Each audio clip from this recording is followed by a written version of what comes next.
Back on a Monday. Good morning, everybody. Welcome back to another edition of To The Point podcast. We guys all had a great weekend. Some great weather here in the New Brunswick area, and finally starting to see summer come around. So that's always a good sign.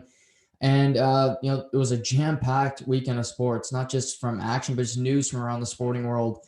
Julio Jones gets traded. Some big news from the French Open with Serena Williams losing, and I'm going to touch on that today. And really, it signaled to me I've hung on hope for her winning the 24th major longer than I have, say, Roger Federer winning another one. I think this yesterday, her losing really closed the book on her ever winning a Grand Slam again. Now, that doesn't change her career. I'll dive into it. She's still maybe the greatest athlete in the history of sports, and that you can go Wayne Gretzky, you can pick anybody. She's on the Mount Rushmore of athletes. There's no doubt about it. There's never been a more dominant player in a sport, in my opinion, than Serena Williams when it comes to women's tennis. She took it over. She did it better than anybody. Then we got, golf, the Memorial, which I'm going to, we had lots of hockey this weekend, entertaining basketball. We had the Red Sox sweep the Yankees, including last night in extra innings. So a lot happening. But we're going to start with golf, and normally I do like to start with golf talking about the eventual winner, and I'll get into that. But today I'm a little heated about something, and it really bothered me. So Saturday, I get off work, I'm watching the Memorial, and you see Jon Rahm's just playing a fantastic round, shoots 6 under at the Memorial, which is just unheard of. He's at 18 under par. He's dominating. The closest to him are Patrick Cantlay, Colin Morikawa, both 6 strokes back. I mean, Jon Rahm, he hasn't won a major yet, but he's on the cusp. There's no way he's going to blow a 6-stroke lead. Maybe you disagree with me, but Jon Rahm won this tournament last year. He knows how to play Muirfield Village, and there's no way he's going 6 bogeys or a guy's going six under, and he's shooting even for the day. I just don't see it. So to me, it was a good round. It kind of would make Sunday boring for sure because he had such a lead. But nevertheless, it's impressive to see Jon Rahm do that at this tough of a track, Jack Nicklaus's course, back-to-back years. So he plays his round. It's over. And then we see some health people or ruse officials come up to him. And they inform Jon Rahm that he has tested positive for COVID-19. Now, we haven't seen one of these in sports in a while. I think Braden McNabb may have had it on the Vegas Golden Knights. He returned to action last night, but it's rare that we see it. We saw the whole Justin Turner incident during the World Series. We've heard of players having to leave the bench and go into protocol, which is stupid to me. But Jon Rahm has tested positive for COVID. Now, the whole day, he has played golf with Cantlay and Morikawa, the other leaders. And he's tested positive, and he has to withdraw.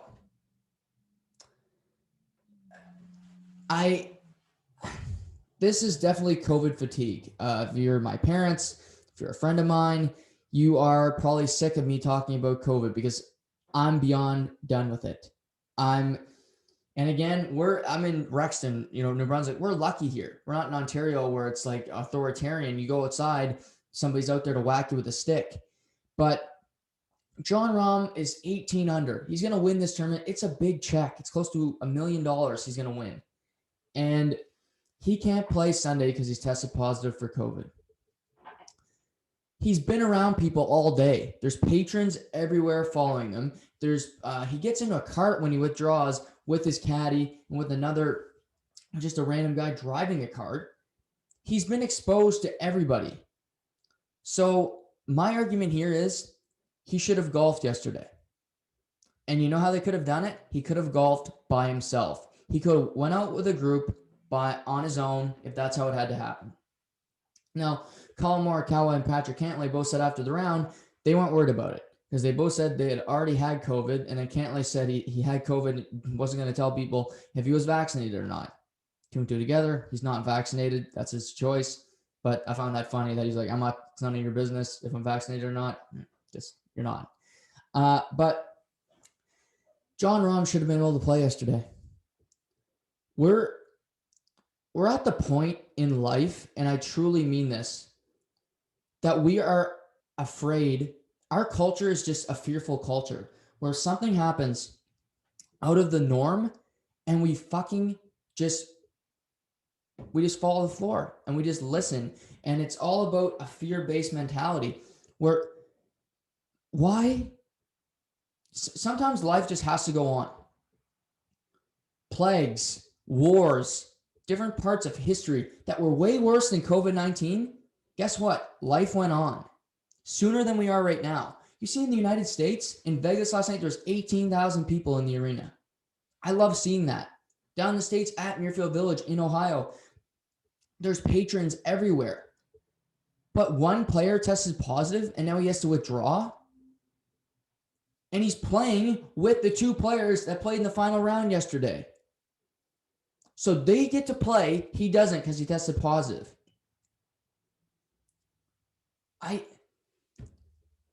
I'm not against COVID. I've been vaccinated. So I'm not one of these people that's just, oh, it's not real and all, just to make that clear. But eventually, guess what? Your neighbor Joe is going to get COVID and life's going to fucking go on. And that's how I look at these tournaments and sporting events. Morikawa and Cantlay were clearly comfortable with Jon Rahm being around them because they went and talked to him after the round. That's who he was going to be playing with the next day, the same two guys, because they're at the top of the leaderboard. If they're comfortable with it, he should have played. Or you play him by himself, which it is what it is, but they both had COVID. What's the risk? Okay, Jon Rahm can't go shake hands with Jack Nicklaus after the round, but Jack Nicklaus has already had COVID too, and his wife. So what's the risk here? Cantlay eventually won the playoff. That's beyond the point today. Like, Cantlay won against Morikawa in a playoff hole. That's not a win. Yeah, he gets the money, and it's not really a win because you wouldn't have won this tournament. That's a moral victory. And if you listen to the point, moral victories are worth jack shit to me. Moral victories are what bad teams use as excuses. Moral victory crowd is like the Dallas Cowboys. Well, Dak led the league in passing yards 2 years ago. Great. Did you win any playoff games? Next question. We're on to Cincinnati. I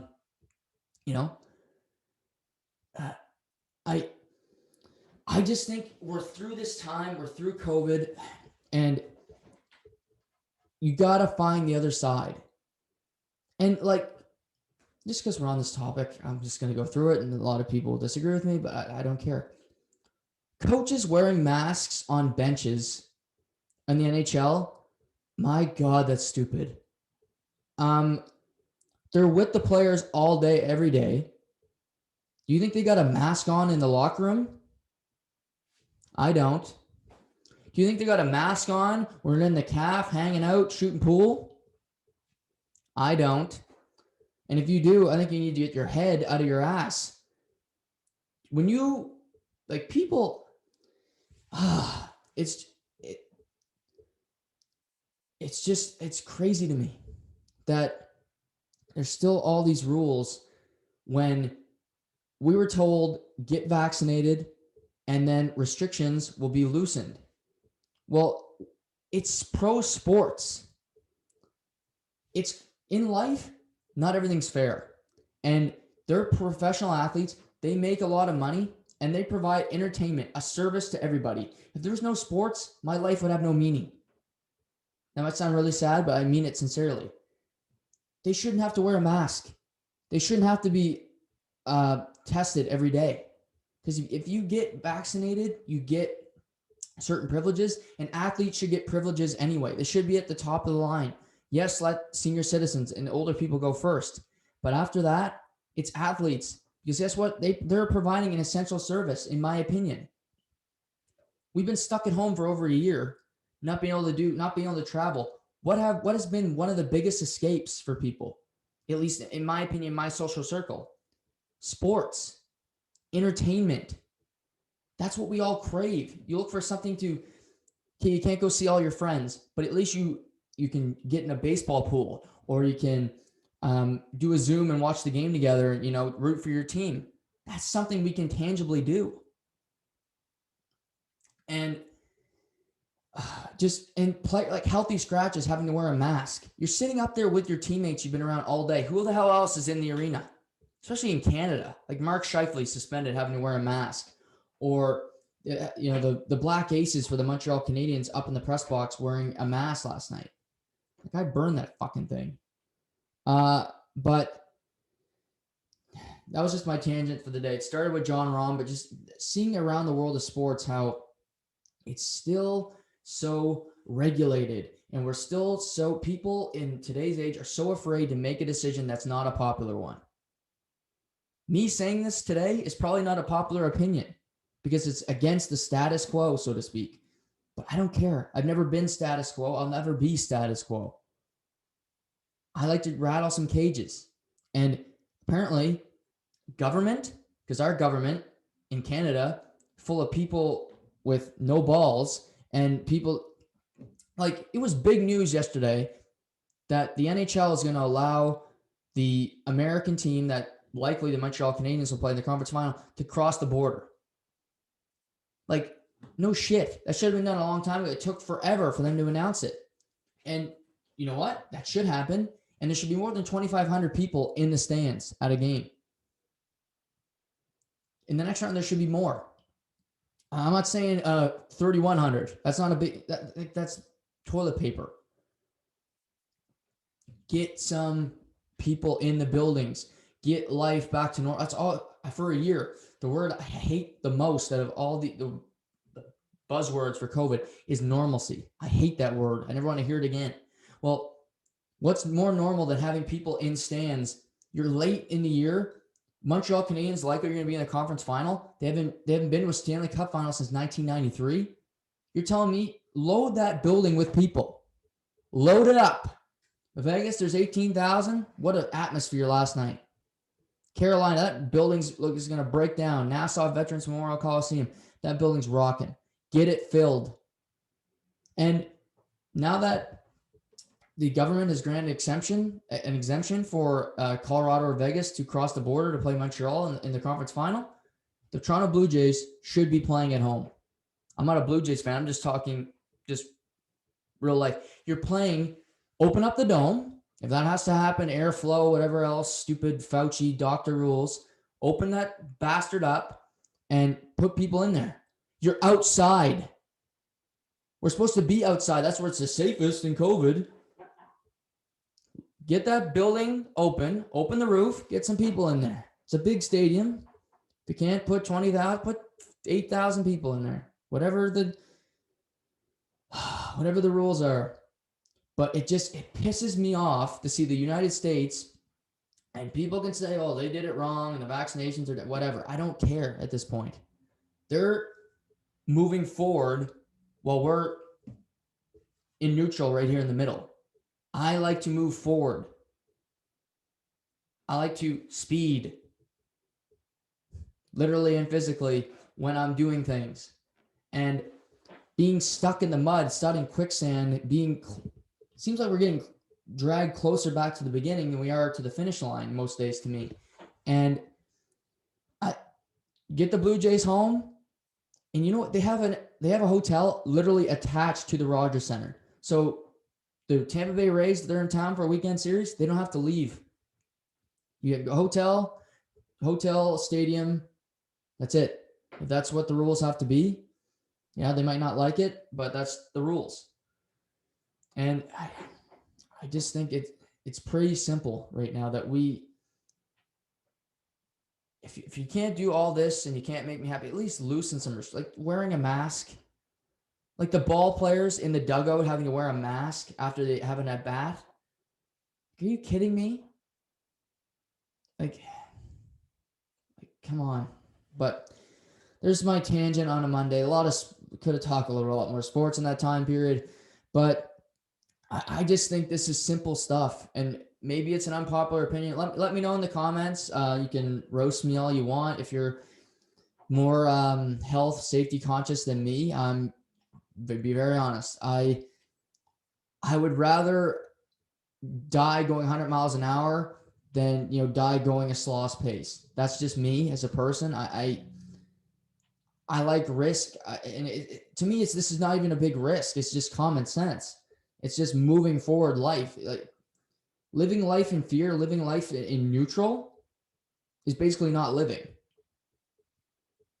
So we'll see what happens. Congratulations to Patrick Cantlay for winning a tournament that you really didn't win, but nevertheless, he'll get the money. He gets to shake Jack's hand, and Morikawa really choked away the tournament, bogeying on 17th and then missing a makeable par putt on the playoff hole.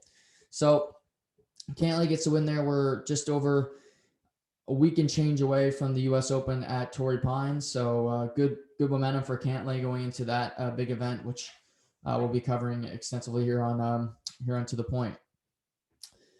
But I mentioned, I mentioned the Canadian team advancing to the conference final will get an exemption that will allow the American team to travel to Montreal or Winnipeg to play in the conference final. Well, it sure looks like it's going to be Montreal that will be hosting either Vegas or Colorado in that conference final, because the Winnipeg Jets are done. They are kaput. And Montreal winning last night 5-1, and I texted my mother during the game. I said it looks like a AAA team versus a house league team. It honestly was, especially that second period. It was really a pathetic performance from the Winnipeg Jets last night. You're in a must-win game, and that's your best. That's what you got. Carey Price made some saves, not a lot of tough ones. And Winnipeg has one goal in their last two games. You're never going to win, especially they're not getting pucks in front of the net. They're not creating high danger scoring opportunities. And I credit I said at the beginning of the year, and I ate crow a lot, that the Montreal Canadiens had one of the best roster constructions in the NHL. And I was proven wrong most of the year, because Montreal had a great start. Suzuki's tearing it up. You're seeing my boy Josh Anderson having a great start, Toffoli, and then they hit the skids. And for most of the year, they were chasing it, and they made the playoffs because Vancouver and Calgary were just that bad. However, we get to the playoffs, and they're proving me right. They were down 3-1 to Toronto. Everybody knows that. Nobody will forget it. But they have not trailed since losing Game 4. That's Game 5, Game 6, Game 7, Game 1, 2, 3. That's 6 complete games without trailing. That's the longest streak in Canadiens history since 1993. And if you like history, in 1993, Montreal kind of did something that year that was kind of special. It wasn't coming back from 3-1 down, but that was the last time they won a cup. That was the last time a Canadian team has won a Stanley Cup. Does that mean they're going to win one this year? No, but just for reference. But you look at some of their players. Nick Suzuki, mixed bag regular season. I think the guy's got a ton of talent. I think he's going to be a really good player in this league. He's taken his game to another level. His creativity, his ability to finish, his hockey IQ, and him playing with Cole Caulfield. Yeah, it took Ducharme a couple games to figure that one out, but you never break them up now. Caulfield, beautiful feed to Suzuki on the goal last night in the power play to make it 4-1, and he's just bringing it. Shea Weber and Ben Sherratt. Shea Weber, is he what he used to be? No. But is he perfect what Montreal's doing right now? You better believe it. He is blocking shots. He's being physical. He's not in the Toronto and Winnipeg series. Blake Wheeler has no points in 3 games.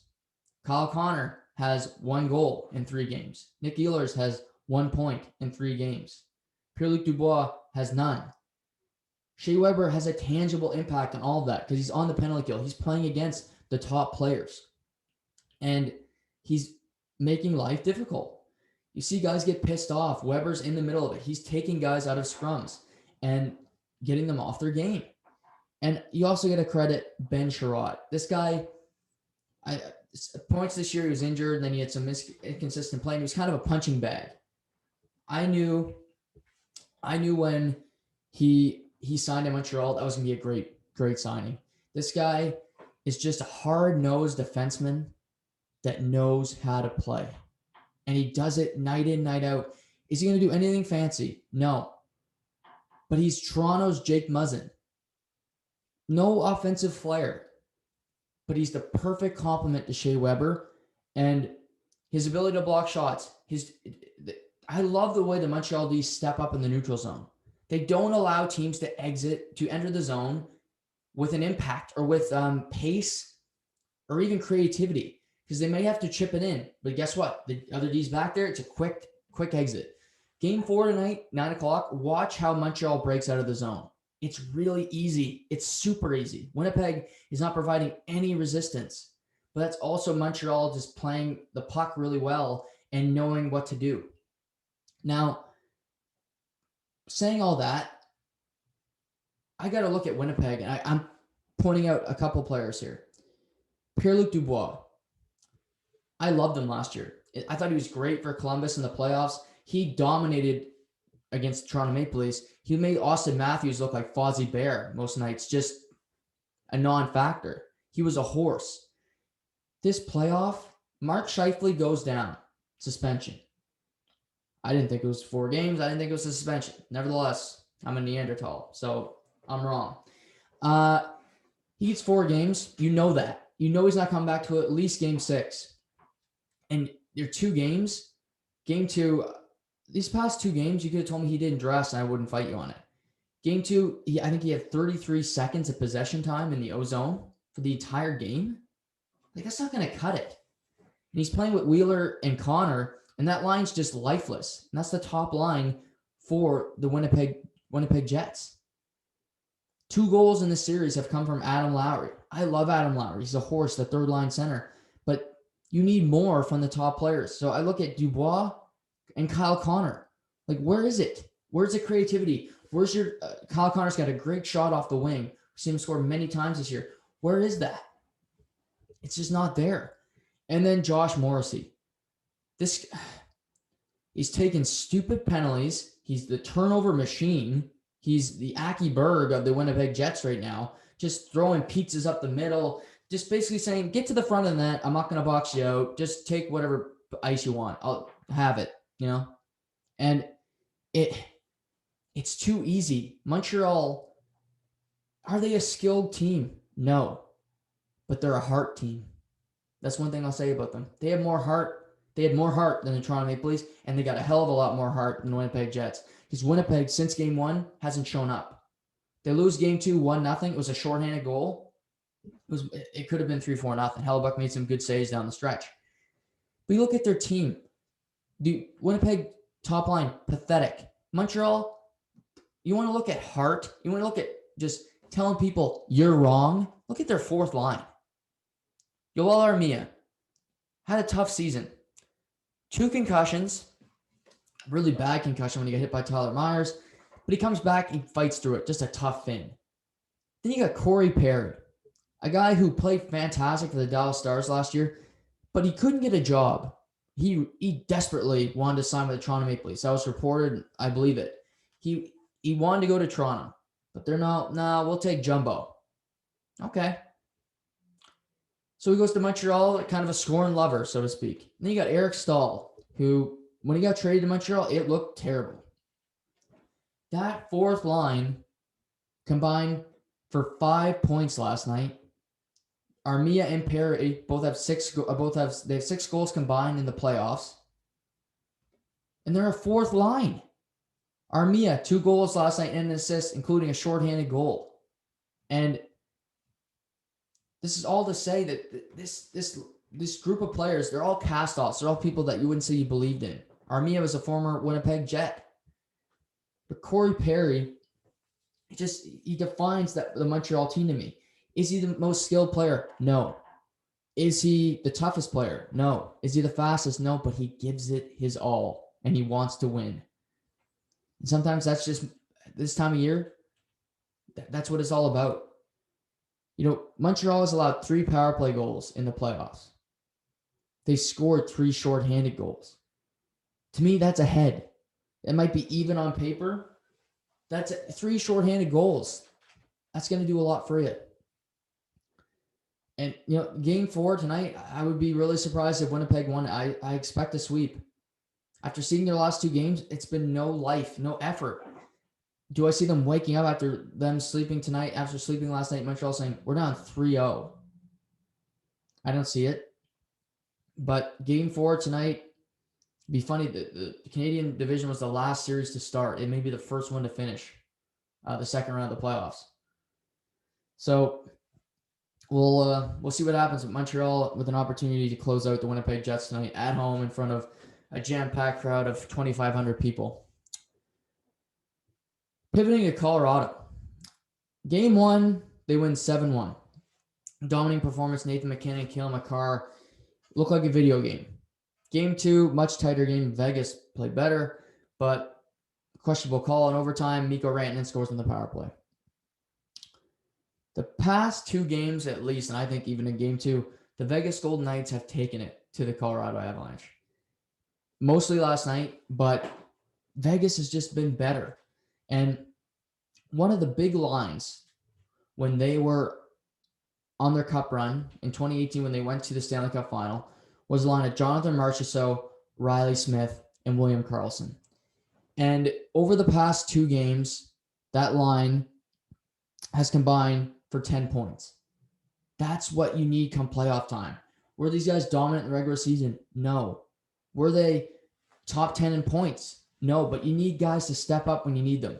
Mark Stone's been a star all year. Max Pacioretty had a fantastic year. But this line finding its groove is pivotal to Vegas beating Colorado. And Colorado's on their heels right now. I think they're worried. They're in trouble because they can't get anything going. Nathan MacKinnon the past 2 games has been really quiet. And I got to give credit to Alex Pietrangelo and Shea Theodore, who just hound him. He gets the puck, and you get Pietrangelo, who will step up on him, and you always have a winger. If you watch the game, they have a winger that will stay close to MacKinnon as well. So they have basically a guy spying him, and then they have a D to step up and help. And a guy like Pietrangelo with that reach makes it really difficult for MacKinnon to pass the puck, even have possession for longer than a couple seconds without somebody being right on his ass. And I look at this Vegas roster. It's a physical group. They get scoring from all over the ice, and it's just impressive what they've been able to do. And the Flower, Marc-Andre Fleury, just continues to show what he's worth. He's 36 years old, but he's still one of the best goalies in the world. You got 2 guys in this series who are both nominated for the Vezina, and Philip Grubauer and Marc-Andre Fleury. And I think Fleury's been better than Grubauer's not been bad by any means. But this is going to be a big test for Grubauer. You go back to Colorado, game 5 tomorrow night. It's a must-win. For me, Colorado, it's a must-win because you go back to Vegas with that crowd, the way they're confident at home, I think the series is done in 6. I think if Colorado wins tomorrow night, I think we have a better opportunity to be going 7.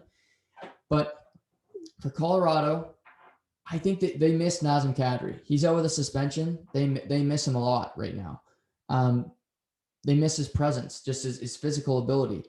You put him on the ice, it can neutralize a lot of the hits on MacKinnon and Rantanen because he can step in. You get a last change. He can go on a line against those guys. He can wear down Pietrangelo, Theodore. Colorado's not an overly physical team. They don't have a lot of players that bring it physically. Nathan MacKinnon will throw checks, but that's not his MO. That's not his emphasis as a player. Mikko Rantanen is a horse. He's more likely to do that. But I just look at Colorado and say, well, Pietrangelo and Theodore look pretty fresh. Martinez looks pretty fresh. He played over 25 minutes last night. They just have such a strong defense core. And the key for Vegas winning is getting Max Pacioretty back. And I know that's probably hard to hear for Montreal Canadiens fans, but he is so pivotal for them having success. He's got a great connection with Mark Stone. They play so well together. He's got their best shot on the team. He's got one of the best wristers in the NHL, period. But he's just a scoring threat every time he's on the ice. Mark Stone's not a natural goal scorer. That's what Max Pacioretty does. That's what he's brought into this league to do. And how, apropos would it be if Vegas was to play Montreal in the conference final? He's a guy that was run out of Montreal. He was the captain, never should have been the captain, but he was given a hard time for just being a really good player. And we see that in Canadian markets where a guy just gets kicked out the door for really doing nothing other than just being himself and, providing good offense. I think of Phil Kessel in Toronto. But I think Colorado's in trouble right now. They need to win tomorrow night. And they need to open up some space for McKinnon and Rantanen and Landeskog. I look at a guy like Donskoy, Brandon Saad's had a great series. He's got 6 goals in the playoffs. But those lines need to do more. Special teams, Colorado is quiet the last 2 games. They need to find the back of the net on the power play. And they need to stop taking penalties as well. It kills their momentum. Last night, you see a lot of just ticky-tack calls where they throw an extra slash or something. Control your emotions out there. And because Vegas can score in the power play too. We saw Marchessault do it last night. So Marchessault with a hat trick, William Karlsson with an assist on all 3 goals, and a 5-1 victory. A pair of 5-1 games last night with Montreal and Vegas winning 5-1 respectively. But interesting here what will happen. But I think Vegas has all the momentum. I think they feel really good about their chances heading back to Colorado. But Colorado's got to find their game. In game 1, they had it. They were playing like video game players. But Devon Toews, Cale Makar, McKinnon, Rantanen, these guys are the guys that brought you to the dance. And it's on superstars in this league to produce. Obviously, we saw in the first round, superstars don't always do that. McDavid, Draisaitl, Matthews, Marner, Sidney Crosby, Alex Ovechkin, those guys are golfing. But you still have stars available. We still see it in the Tampa Bay Lightning game, which I'm going to touch on just in a second. And this is a big test for McKinnon and Rantanen to see what these guys can do. This is your best chance to win it because of your salary cap. Landeskog's got another year left till his contract's up. Rantanen's got a couple years. Grubauer's an unrestricted free agent after this year. Who knows how this goes? You got this team. I think it's the best roster in the NHL, but Vegas is right there, and they're trying to win a cup too. Getting Alex Pietrangelo in the offseason, just adding to their already loaded roster. So Game 5 should be must-see TV tomorrow night. That'll be following Tampa, Carolina, Game 5. Now, Tampa, Carolina, that series, it was first 3 games really were all really close. You had a pair of Tampa 2-1 wins in Game 1 and Game 2. Carolina winning 3-2 in overtime in Game 3. And it was a power play goal in overtime by Jordan Staal after Aho took a shot. That brings us into Game 4. And it was a crazy, crazy game because it was back and forth. We saw lead changes and momentum shifts, and it was really hard to tell who was going to win this game. But it starts off with, Tampa opening up the scoring in the first period. Braden Point gets his 7th of the playoffs. I mentioned players just showing up in playoff time. He's just a guy that does it. He's going to do it. But then, at the 12-minute mark of the second period, Carolina has a 4-2 lead. They get some scoring. Teravainen gets a goal. Jesper Fast on the 4th line. Dougie Hamilton, Jacob Slavin. Their defense putting up points in this series and throughout the playoffs. And you look at that point, like 4-2. The life was sucked out of the Amalie Arena in Tampa Bay. Vasilevsky had let in a couple stinkers. But Tampa, they have Stanley Cup pedigree. They're fresh off winning a cup. They don't worry about this type of stuff. They don't get worried. So Carolina takes a penalty. Svechnikov, he had a rough night. 6 penalty minutes on the night. He takes a penalty he'd want to have back on the power play. Nikita Kucherov just fires it home, makes the game 4-3. Then late in the period, 4th line shift for Tampa. Tyler Johnson gets a pass from Ross Colton. He lets it go from the top of the circle. It beats Mrazek over the glove, ties the game at 4. And we talk about your stars having to be your stars, and they do. But this is just an example. The Tampa 4th line of Tyler Johnson, Ross Colton, and Patrick Maroon has been really good. Maroon's got a couple goals. This was Johnson's first goal of the playoffs. But they go on the ice, and it's not a shift where you're just like, well, they're killing time, or I can only play them 5 minutes. This line provides something, and they did at this moment. 3:50 left in the second period. Tyler Johnson puts them up ahead. Carolina takes another penalty. They had a lot of penalty minutes in this game, but on the power play, Steven Stamkos gets his second of the game on a wide open tap in on empty netter, makes it 5-4. And in the third, on a 2-on-1, Nikita Kucherov beats Mrazek 5-hole to make it 6-4, and Tampa eventually wins the game 6-4. And we talk about superstars and just being there when you need them to be. Steven Stamkos, 3 points. He only played 13 minutes, but he had 3 points, 2 power play goals. Their power play was lethal in this game. You had Nikita Kucherov. He played 20 minutes, 3 points. Braden Point, 2 points in 21 minutes. But you're seeing there are still stars in the playoffs. We see Brad Marchand in Boston.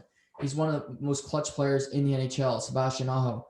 But these guys, when you need your stars to step up, a team like Tampa has it every time.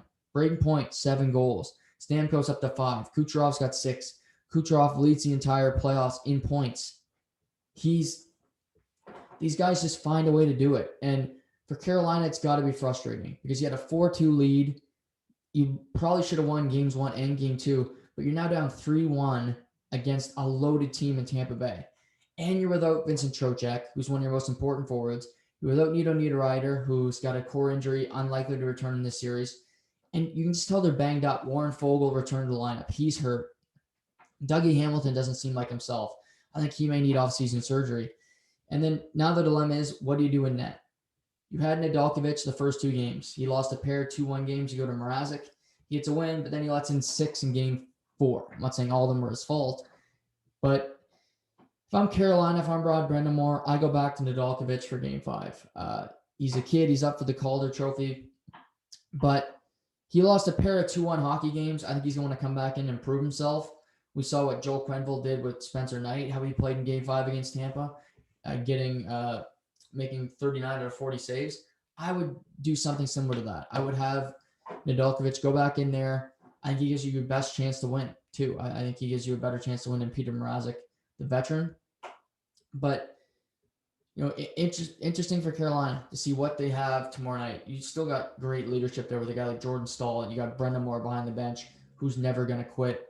Slavin, Brett Pesce in this group, but there's going to be some changes for sure. I mean, Dougie Hamilton's the UFA, James Reimer, Peter Mrazek, that's 2 goalies that are currently on the roster. So this Carolina team that's been contending for a number of years, their window, I'm not saying it's closed, but it is shrinking. There's going to be some changes to that lineup. So we'll see what comes of it. But for Carolina, they need to stay out of the box because Tampa's power play is lethal. It's number 1 in the postseason when it comes to just percentage of scoring goals. And they need to do a better job of just containing the front of the net. Too many goals. Killorn is right in front of the net. How many goals does Braden Point score just a foot away from the net? There's too many. They need to box out. They need to do a better job of containing those forwards. And, for players watching, just growing up, watch Braden Point. The guy's 5'9", 5'10". He's not a big guy in this league, but he still gets to the front of the net. A guy like Mitch Marner could watch this Braden Point tape and see that, okay, you can still be a small guy and get to the front of the net and be effective because he does it night in and night out. So that's just something to watch for as well, just what he does to get in a position where he can be effective. And that's the front of the net for him. And he does it night in, night out so well. And he's so elusive at getting there without taking too much punishment. Then there's the final series of the second round where Islanders, Bruins. That game 5 will be tonight from TD Garden. Saturday night, every game's been so close. Low scoring. Varlamov and Tuukka Rask have been great. But Saturday night to me was the Matt Barzal game. And for a number of reasons. The first goal of the game for the Islanders where Barzal's got the puck along the boards. He's getting just hounded by Curtis Lazar. And he's skating up and down, trying to create space, and eventually turns around at the top, at the blue line, wheels back in, throws a puck on the back end out front. Kyle Palmieri scores to make it 1-1. Terrible defensive coverage by Charlie Coyle, who's had a terrible postseason for the Bruins. But, this is Barzal, what he can do. And he's playing with Komarov and Eberle. I still don't love that line. Palmieri and him seem to have some creativity together. And I wouldn't want to put Zajac and Komarov together. I get that from Barry Trotz because that line would literally bring no offense. But Barzal, he's your most creative player. He had his first goal in game 3. That was his first goal of the Stanley Cup playoffs. So he's going to have to be a factor. So he gets a big assist to tie the game. Then later in the period, he takes a spear from David Krejci below the belt. Yeah, in the man area where you never want to be hit, he takes a stick right to the groin. And we talk about all this crap about suspensions for players that throw these dirty hits and that should be out of the game. This was going to be a spearing major, and they changed it. I don't care if you lift your stick or spearing has to be a digging motion. That was a dirty play from David Krejci. That was just flat out dirty. I don't care what the motion has to be considered a spear, a slash, what have you. That's David Krejci being a rat. Yeah, they were cross-checking each other. So your next emphasis is to say, okay, I'm going to go spear you in the nuts. Like, what kind of man are you? Turn around, hack him in the face. I'd rather see you do that. Then put your stick under and hit him right in the kaniki. That's just me, but I hated that look from David Krejci. He's a veteran of this league. You're gonna let a star like Matt Barzal piss you off enough that you spear him, and that should have been a spearing major. That would have made me happy after all these suspensions and after all the moon mist crowd is so upset about all these dirty, quote unquote, dirty hits in the league. Well, how about that spear? Nah, we'll just throw that one under the rug. That's no big deal. Big deal to me. I don't want that fucking happening. And for David Krejci just to blow it off and act like Barzal was pissing you off. He was doing a good job of pissing you off, and it got to you. So I think there's two ways you can look at this. Either David Krejci's kind of a bitch for doing what he did, or he's weak-minded and he let a skilled player like Matt Barzal get inside his head. Nevertheless, Matt Barzal draws a penalty there. Then with 6 minutes left in the third period, tie game 1-1. Feels like another game that's going to be a 2-1 overtime game, but Noah Dobson takes a shot from the point. It's blocked by Jake DeBrusk, and the puck's fluttering in the air to the right side. Barzal, he's there. He doesn't wait for the puck to hit the ground. He whacks it out of midair and beats Tuukka Rask under the pad. Makes it 2-1 Islanders. The Islanders eventually score 2 empty net goals and take the win 4-1. And that locked that series at 2-2. So we got Colorado, Vegas, 2-2. We got Islanders, Boston, 2-2. And the other two series are 3-0 and 3-1 respectively. But, this series is physical. It takes a lot out of you. We see Brandon Carlo. He did not play Saturday night. I don't suspect he'll play tonight. But you got guys like Clutterbuck and Cizikas, Martin. Tenorti was inserted because of the injury on the back end to Carlo. This one is a physical affair. It's going to take a lot out of this. Whoever wins the series, they're going to go into that play Tampa or Carolina, and they're going to be wounded. But the Islanders, can they do enough to score goals? Boston, they only scored 1 goal Saturday night. They need to find more goal scoring. Marchand, Pasternak had a wide open net, more wide open than you'll ever have. He cranked it off the post, and you see his face, and I suspect they'll have a better game tonight. But you got to look at Taylor Hall. You got to look at guys like Craig Smith, who I think Craig Smith's had a quiet series. Charlie Coyle, could you wake up and do something? He's a really effective player when he wants to play. But he's got some of that American in him because you see some American players, and this is just me labeling them, they take their shifts off. They take time off. They're like, I'm not going to go get that puck. I'm not going to block that shot. I can lose this draw. And it's just not as high level compete as other nations. I'm not just going to say Canada, even though they won gold at the World Hockey Championships yesterday. But it's just his effort. It flutters. He could be such an effective player. He's a beast when he hits people. He's got great hands. He's a huge body. It's difficult to move, but it's just consistently getting consistently good effort. And you don't see that enough from a guy like Charlie Coyle. But we'll see tonight, Game 5. Rask and Varlamov have both been great. I suspect they'll be great again tonight. But huge game in that series. I still favor Boston just because I like their goal scoring better than Tuukka Rask. He's played over 100 playoff games. I have my issues with him when it comes to just buying in and being available. But he's one of the best goaltenders of his generation, and it's hard to bet against him. So I think the Bruins will win tonight at home. This NBA playoffs, I'm going to get to, but I'm going to pivot to the French Open. And over the weekend, we saw some big upsets. We saw some big matches and then some big upsets yesterday.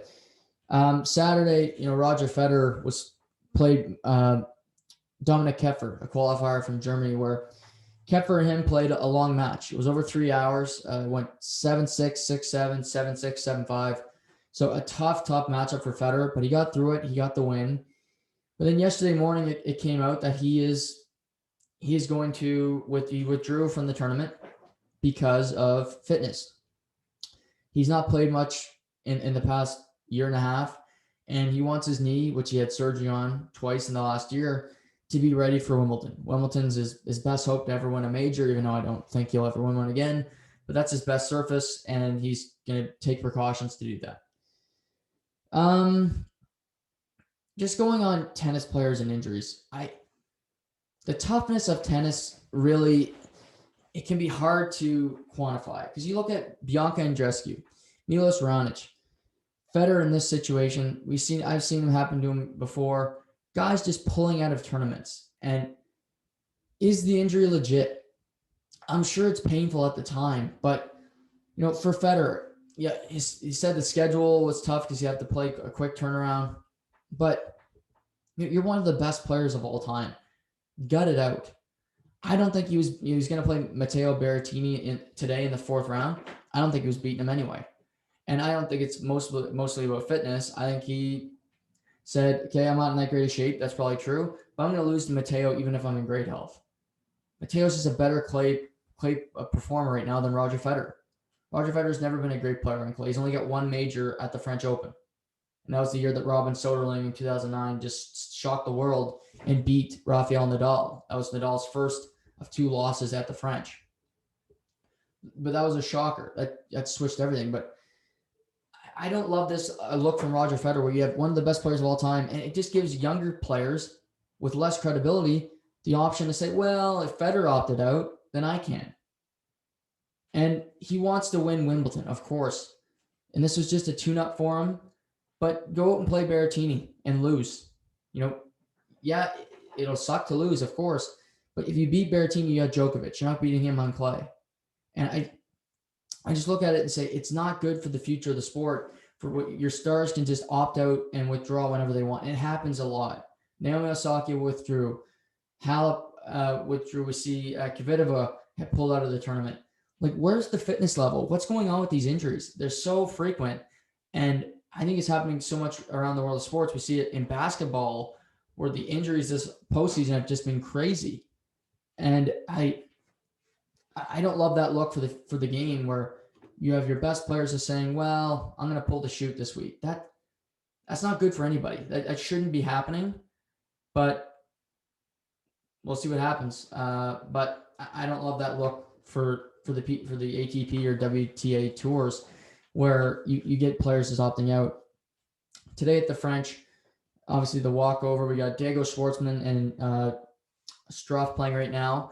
Djokovic's playing Musidis, an Italian teenager. Actually, him and Nadal are both playing teenagers today, where Nadal is playing Yannick Sinner, a 19-year-old who's another Italian who's had a great run. He won the Miami Open a few months back. He's really shown himself to be a good player, but if he even got a set against Rafa Nadal, that would be a big accomplishment in that young man's career.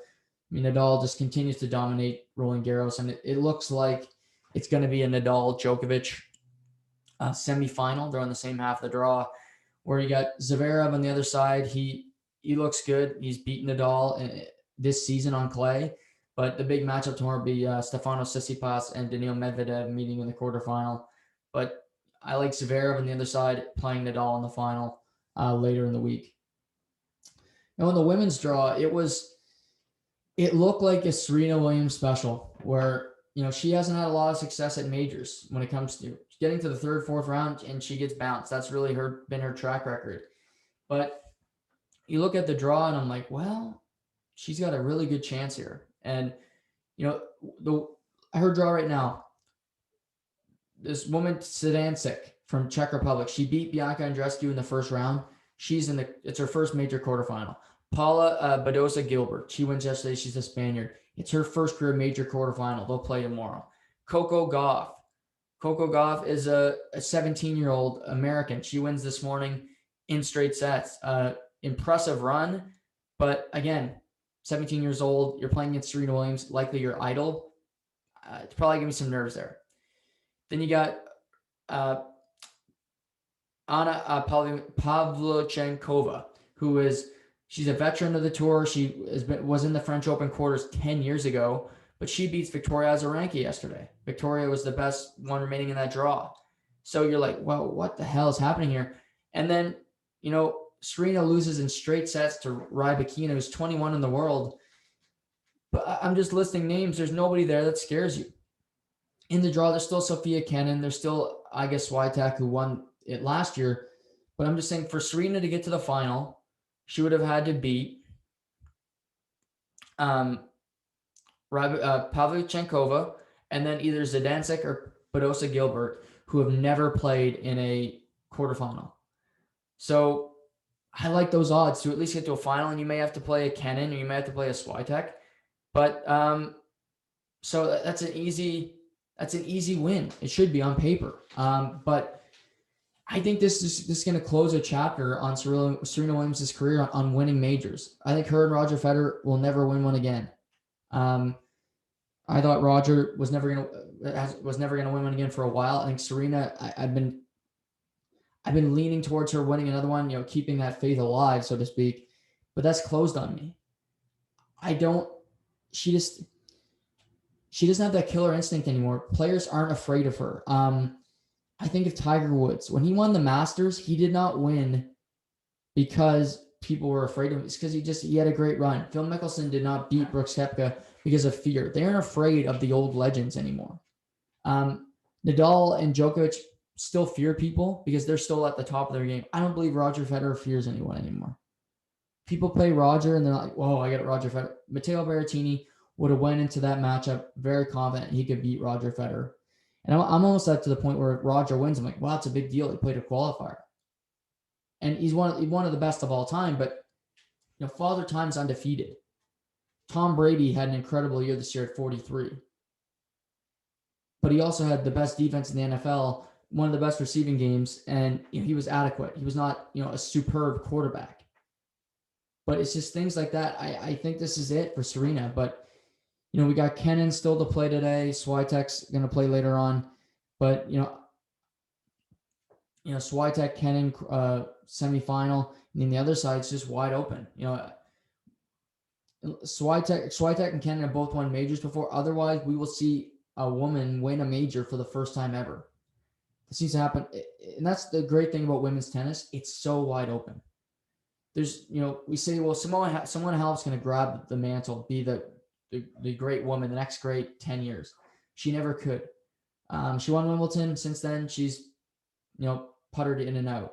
Then we got, well, it's going to be Ash Barty. Well, no, Ash Barty's a great player, but she's only won one major.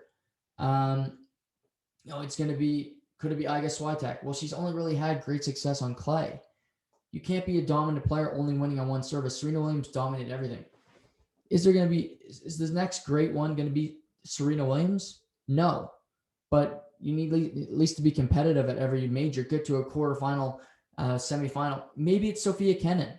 Maybe it's Bianca Andreescu if she can get healthy. But, we'll wait and see. But interesting development on the women's side and on the men's side today. We'll see if Djokovic and Nadal can get through. Like I said, they're both playing teenagers. I suspect both of them will get to their quarterfinal matchups and then eventually meet in the semifinal Friday at Roland Garros. Big news over the weekend was just, in the NBA where Friday night, the Mavs go home and they have the ability to finish off the Clippers. but it was an easy win for the Clippers. They go into Dallas. They love shooting the ball there. Kawhi Leonard has 45 points in Game 6. Just a cyborg in that game where knew it was a must win. He came into it and he brought the heat and they got the win. So they get Saturday to rest. They fly back to LA. And yesterday afternoon, it's Mavs Clippers Game 7. And I got to credit Kawhi Leonard and Paul George. These guys have taken a beating for, Paul George nicknamed himself Playoff P for being a great playoff performer when he's done nothing in the playoffs but come up short. And, this is only the first round. They still got to go play the Utah Jazz in the next round. But Kawhi yesterday, he's won multiple NBA titles. He's won 2 finals MVPs. This guy knows how to win. He's not Paul George where he doesn't have a ring, no cachet to back him up. But yesterday, they both played superb. Kawhi Leonard had 28 points, 10 rebounds, 9 assists, very close to a triple-double. You see him feeding Reggie Jackson. Reggie Jackson, making a clutch 3 with 1:23 left to put their lead up to 10. Really put that game out of reach. He also made a 3 30 seconds later, so he was clutch down the stretch. Paul George, 22 points, 6 rebounds, 10 assists. So they were both finding guys. They were both finding their teammates, Reggie Jackson included. We also saw big games from Marcus Morris Sr., who had a decent game, dropping 23. You saw Reggie Jackson, 15, like I said. Terrence Mann, 13 off the bench. So they were shooting the ball well. And for Dallas, this has got to be frustrating because you had them up 2-0, then you go back 2-2. You're up 3-2. And for Doncic, he gave it his all yesterday.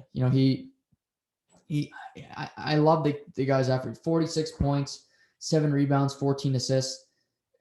He did everything he could, but it just wasn't enough to beat the Clippers, who they scored 126 and 111, but Dallas shot 28 points, 27.8% from 3. That's not going to do it.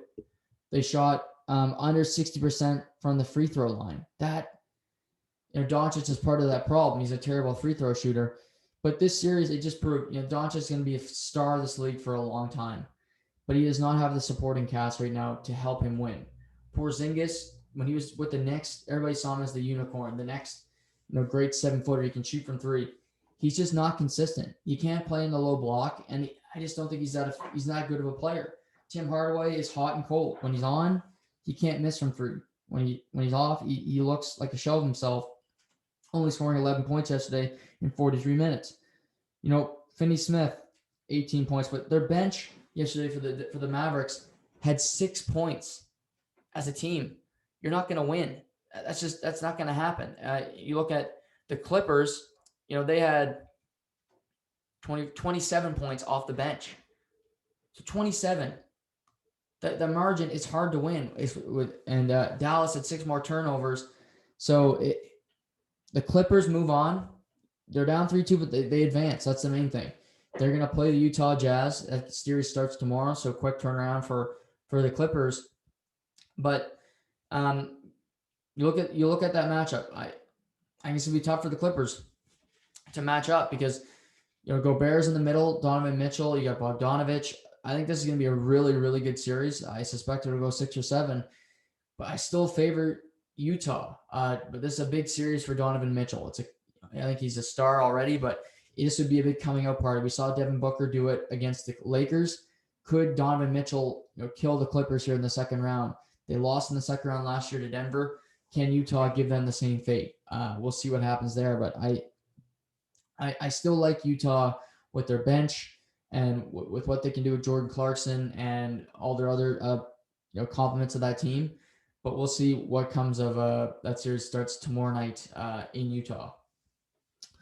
Also over the weekend, we saw Philadelphia beat Atlanta in Game 1 of the second round. That was Trae Young at 35 points. Good day from John Collins, and Embiid did play, but good for Atlanta. If they get a win, they start the series at 1-0 on the road. So that's going to be a tough series for Philly to win. The big one was obviously Milwaukee-Brooklyn. That was Game 1 on Saturday night. And first 45 seconds of the game, James Harden has to leave with a hamstring injury. So, he's one of their stars for Brooklyn. He's already been ruled out for tonight. But they had guys step up. Mike James comes off the bench, makes some big threes. And the guy for me who turned back the clock was just Blake Griffin. Blake Griffin looked like the guy in LA that had a shot. He could dominate the paint and attack rebounds. He was just a factor. He fouled out in the last 45 seconds. But, he just had a big game. He had 18 points, close 10 rebounds. He had a double-double. He was playing great defense on Giannis Antetokounmpo, who did score 30-plus points. But Milwaukee as a team, they just struggled. And shooting less than 25% from three, missing 8 free throws, and losing the game by 8 points, that's a killer. They dominated the paint because the Brooklyn does not have anybody in the paint that can contain Giannis or PJ Tucker or anybody for that matter, but Brook Lopez. But it was a good game from Kevin Durant, good game from Kyrie Irving. And I mentioned Blake Griffin, who just he was a buyout claim, and I think since coming to Brooklyn, he's really adopted that style of play, the Brooklyn mantra. He wants to win a title, and he doesn't want to just be a piece that's there. I think Blake Griffin, he's in the starting lineup now. He's playing the center position. He's taking that full throttle, and I give him a ton of credit for not just, he's not just a guy that's there collecting a check, hoping to win a title, sitting on the bench. He's putting in tough minutes. He's getting tough defensive assignments, and he's doing it effectively. So credit to Blake Griffin, who went through a lot in Detroit, who had to sit there for a while, wait for a buyout to come.